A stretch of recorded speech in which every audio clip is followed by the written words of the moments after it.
On behalf of the forum. Good afternoon, everybody. I'm the second speaker this afternoon. Excuse me, girl. It's a bit windy today, so our voices are getting moved around. We're operating here the Speakers Forum, which has been going for 40 years in Melbourne. 2 months ago I was in Sydney and I spoke in Sydney at their Speakers Forum, which was different from this one. This afternoon I'm going to speak on a very interesting topic, and it's called Who Are You Listening To? You can see it here. Who are you listening to? And you know, when I began to think about this topic, it's actually got a great deal of depth to it. It might sound very facile to start with, but when you start thinking about it, it's quite a deep subject.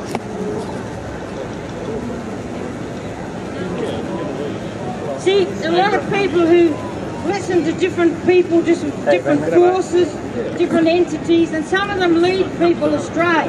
We've all heard of kids at school who get led astray by their friends, you know, they get into crime and that sort of thing.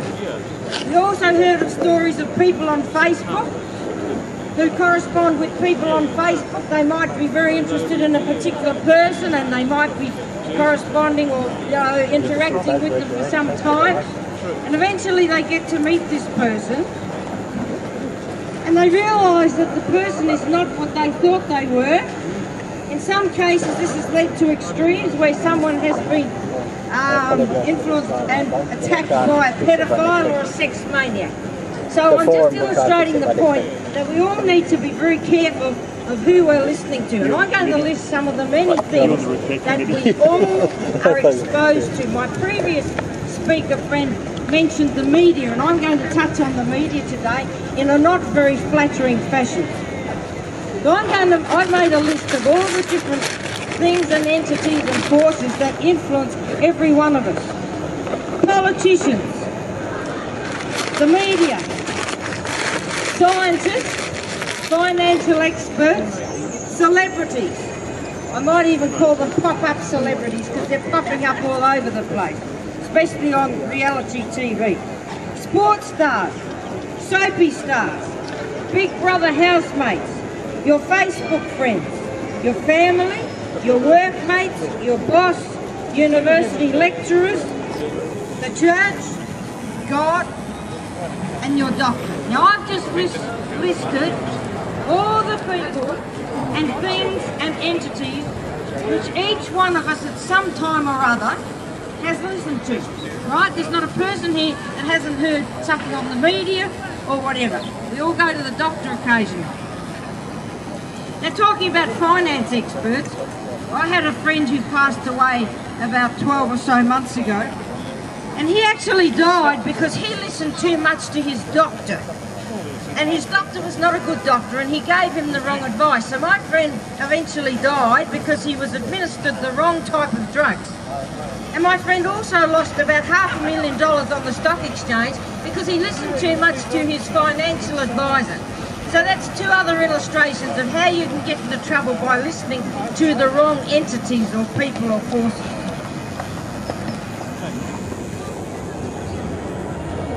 Now I'm going to talk about celebrities, soapy stars and Big Brother housemates. This is a pet topic of mine. If you spend a lot of time listening to these people, then you're likely to fall into the following category. I wonder if this describes anyone here today. I'm sure there must be one or two people that this applies to. And this is if you watch a lot of soapies, and I know people who do. And you know, they virtually swear by this stuff, and it's crap. So, you know, your relationships will disintegrate faster than you can keep them in repair, and your life will resemble a cast of characters in search of a plot. I think that's a brilliant statement, and I think it's a very apt statement. And that's what happens to you if you live your life watching housemates on Big Brother and all the soapy crap, that you could be doing something much more useful with your time. Rosalie, Big Brother still on?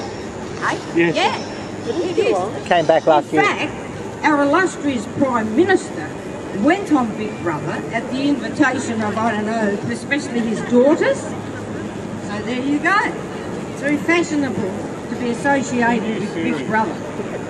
Okay, I never saw the original. I believe Australia is drowning in trailer trash journalism and reality TV, which sucks. Might sound a bit harsh for a Christian. I am a Christian. That's what I think of all this crap. This includes Big Brother, housemate idiots, blowing their noses, painting their toenails and farting on camera. Haven't we got more intellectual entertainment to look at? All in the hope of winning a lot of money and all without one day of acting training. You know, it takes years to learn how to act and to obtain what is called a stage presence. A stage presence is when a person stands up in front of an audience and they don't feel embarrassed and they have what is known as a stage presence. So people will listen to them and they'll take notice of it. Australia is fast catching up with America. It's been said that most middle-class Americans worship their work at their play, and play at their worship. And I think that is also a very true statement. As a radical Black Panther activist, Edgar Cleaver said, "If you are not part of the solution, you are part of the problem." So this afternoon I'm asking you to consider quite carefully, who are you listening to? Even right now, who are you listening to? You! I'm not talking about myself, I'm talking about the person next to you, or maybe someone on Facebook or whatever. I prefer reading to listening anyway. Yeah, that's right, that's a good point, yeah. You see, you know, I have a lot of conversations with people on the telephone, and often these people are actually on computer when I'm talking to them. And I can tell if they're listening to me or if they're not. And it's really quite rude to have a conversation with somebody when your attention is deviated into a computer or, you know, something else.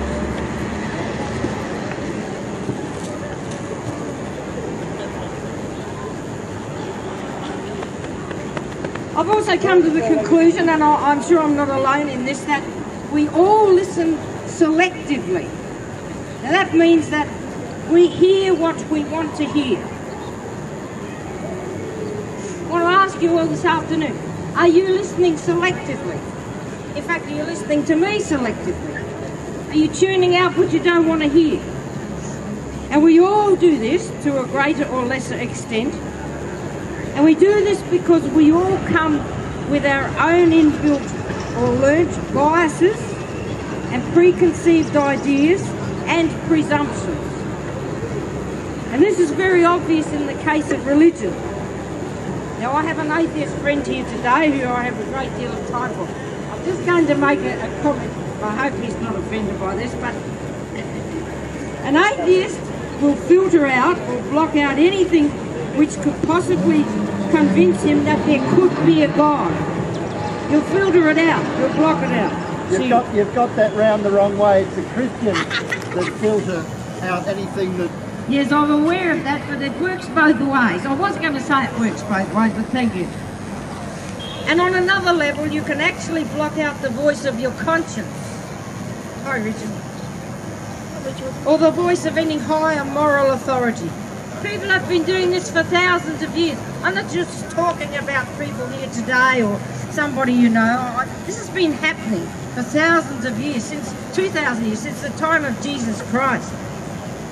And so we have a culture where people who refuse to worship God have to substitute other things, and you can see this around everywhere. I mean, consumerism is a prime example, but other things can include the worship of money, sex, worship of themselves, celebrities, which I mentioned before, sports stars, and the worship of science. And this brings me to my next topic, which can be quite controversial, and that is celebrity sports stars and the worship of these people. And I'm going to specifically mention this afternoon Gary Ablett. Junior or senior? Junior. Probably applies Gary to Ablett senior Jr. as well. How many people saw this in the Herald Sun this week? This article.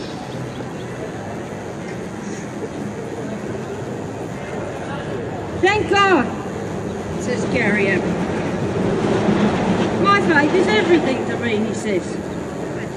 He said his police would not stop him playing football on Good Friday.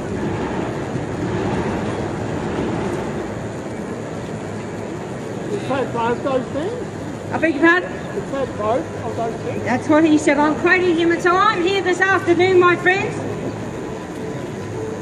to ask Gary Ablett to justify, if he considers himself a good Christian, which he obviously does, to justify playing sport on what is supposed to be the holiest day in the Christian calendar, the day on which Jesus died, Good Friday. What? I think it's Easter Sunday. No, Good Friday, that's the resurrection day, well, both days. Alright, good. Now I'm going to go further and be very controversial this afternoon. I believe that Gary Ablett is trashing the name of God. He holds himself up as a great role model, he said that himself, of children. Where is his real, genuine faith? Look, you know, becoming a Christian is not like some board game or some, you know, Xbox game or something. It's a lifetime decision where people turn their whole life around. What you needed to say was an app. And I'm going to also ask the question, is he having sex with his girlfriend? Because Christianity has a book of rules. And these rules tell us what I can and cannot do. That Gary Ablett learned to play football by the rules. He plays football by the rules. And if he's a Christian, he has to live by the rules. Where does it say you can't play football? What's that? Where does it say you can't play football? He shouldn't be playing football on the Sunday. Friday's all right. No, I'm not even saying that. I'm saying because I have even some slightly divergent opinion Maybe he about... invented his own God. Sorry? Maybe he invented his own God. Well, that's exactly right. Thank you for saying that. He has invented a God in his own image because his own father. Like Ron Hubbard, Hubbard. What is his name? You know, the guy who wrote Battlefield Earth. Ron L. Hubbard or something? Yeah, Ron Hubbard.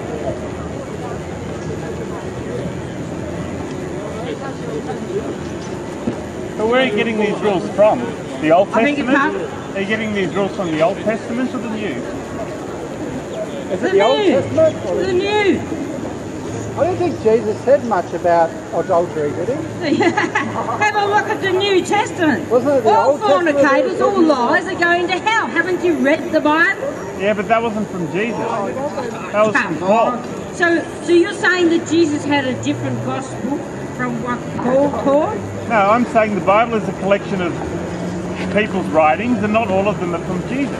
Some of A them lot are of it written is, after. and Jesus had a lot to say about adultery. Yeah, but and he said if a man even looks at a woman, But a he's lot of committed this, adultery. a lot of the anti-sex stuff is Paul, not Jesus. Jesus had very little to say on the matter.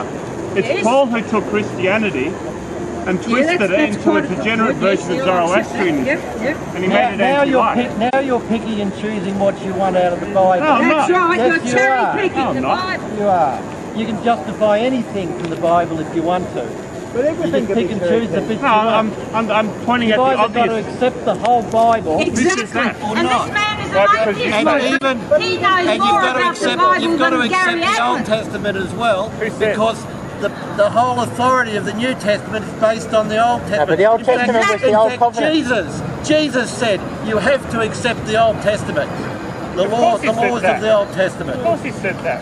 Yeah. Just as the same way that anyone here has to be all for political correctness. All things You're not with us, you're which against us. happened at his death and resurrection. If Jesus got up and said disregard the Old Testament, he wouldn't have lived another week. Yeah, he would have undermined the power structure at the time. If anyone here got up and said something really politically incorrect, they'd be in prison. You're just Exactly. you are just No. justifying your And actually, look, And this is why I turned away from atheism. You don't. Cherry picking. Some people Dennis? believe in Einstein, some people believe particular Can I parts of finish my Einstein. speech, please? Otherwise, can't do that we with can talk the Bible. about it later. Yeah, who says you can't? The Christians do it themselves. But if you rather not, I'd rather you didn't interrupt now. If you want to get up and say what you'd like later, you're quite welcome to. Alright. But I haven't quite finished my speech here this afternoon. So, in my opinion, Gary Ablett is a popularist. He's claiming that he is a Christian. Oh yes, God this, God that. But is his life aligned with what God said? Because God had some very serious things to say. As a matter of fact, I was going through the book of Isaiah, which is in the Old Testament, yesterday. And in the book of Isaiah it says, they have chosen their own ways. I will bring their fears on them. That's what Gary Ablett's done. He's made up his own religion. And it's just a joke, because you know what? In fact, there was even live betting during the counting of the Brownlow medal. What sort of Christian is associated with any sort of gambling? And that includes the pokies. And yet I know Christians who are associated. I'm entitled to my opinion, you're entitled to yours. Come up here and say what you want to say. He's the judge.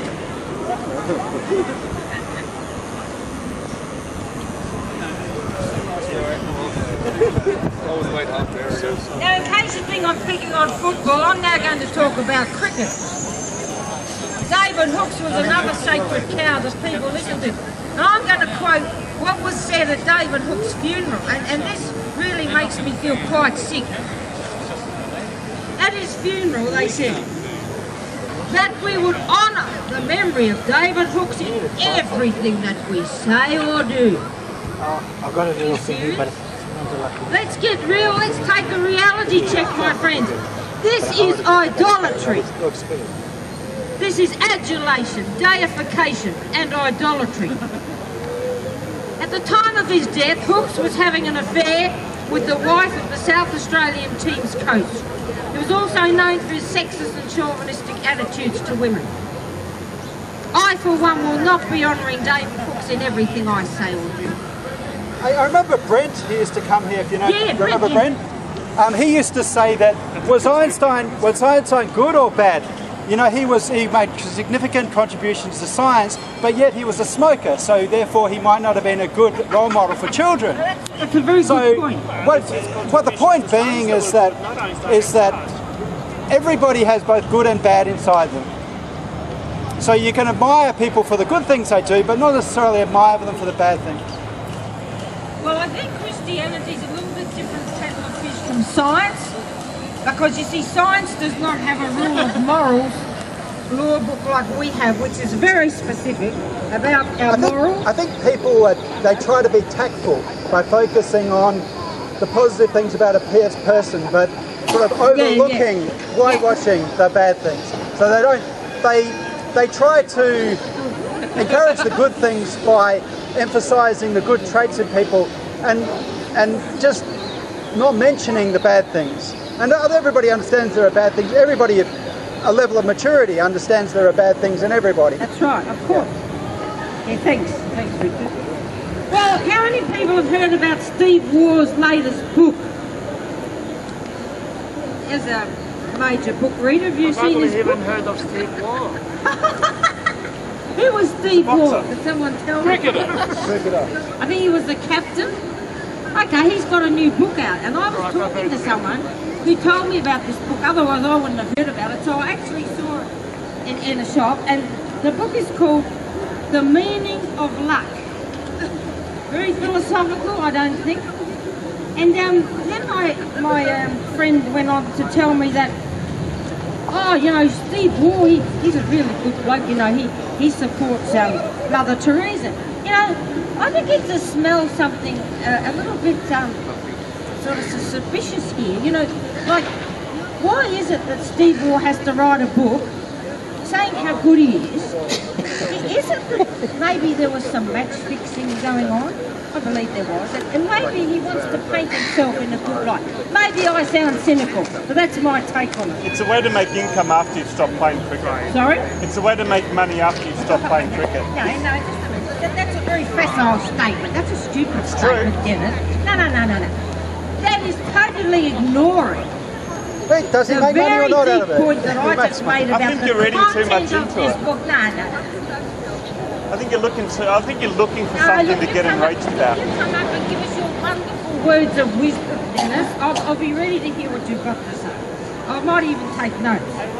Yeah, sure. Christian. This man's name is Christian, everybody. I think he's got a very good name. Now, you can talk in a minute when I've finished. Okay, you've got some other speakers. I won't be long, okay? On behalf of the board, I'd like you. Thank you. So my conclusion here this afternoon, and thank you to everyone who's been listening. That's right. Be very careful who you're listening to. And He's a good friend of David Miller's, I'm sure. Because what I'm doing, I'm going to go down and be just very call careful. for people And who want to talk. my advice is don't listen to sports celebrities, pop stars, politicians, and the media. They are all lying to you. They all have their own agendas. I haven't lied to you this afternoon. The only truth is to be found in the Bible. In this book, Jesus said, I am the way, the truth, and the life. In the book of Isaiah, chapter 59, it says, truth is fallen in the streets. Truth fails. That's way back. Thousands of years ago. It's even worse now. In chapter 66 of Isaiah, God says, the person I will look to is those that are poor, humble, and repentant of their sins, and who fear my words. You can forget your celebrities, your Kim Kardashians, your Katy Perrys, and even Gary Ablett, because Jesus said, when he returns, many people will come to him and say, Lord, didn't we do this in your name? We healed the sick, no, we did all this. You know what Jesus is going to say to them? Depart from me. I never knew you. And it's a very sobering thought to even myself, who considers myself a Christian. Australia needs to wake up. Your celebrities can't save you. Your sports idols can't save you. Your politicians won't save you. Your Facebook friends can't save you. Your addictions can't save you. The media can't save you. And science won't save you. The only one that will save this country from destroying its own soul is Jesus Christ. Thank you. Well done. Happy 30 years.